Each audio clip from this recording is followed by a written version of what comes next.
Well, it's interesting we keep meeting like this. Paul Finebaum here from the Paul Finebaum Show, which is heard on 1 to 4 on KTGR. This is pretty cool for Missouri, isn't it? Yeah, and I flew into Hartsfield last night, and I didn't see any Auburn fans, by the way. I guess they're driving over, but that's all I saw were Mizzou fans on the plane, and it was interesting because I didn't know what to expect. But I mean, they were just fired up. A little apprehensive, not really knowing if they belong, but they do belong.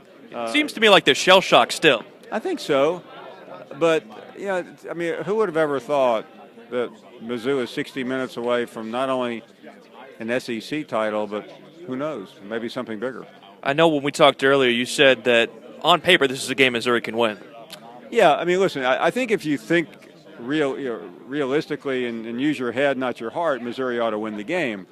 But then again, I thought Alabama should have won the game last week, and I jokingly said the other night that I wouldn't pick against Denver Broncos. Auburn, but if they were playing the Broncos, but that's kind of reality right now.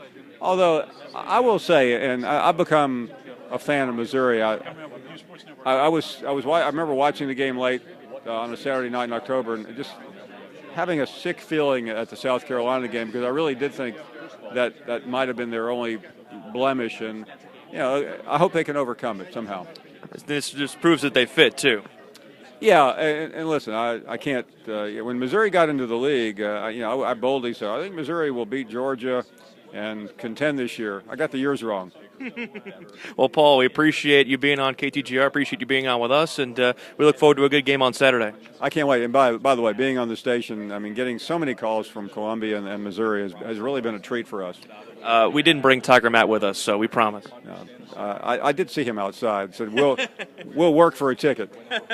Thanks so much, Paul. My pleasure. We'll talk more with Paul coming up on The Big Show, KTGR.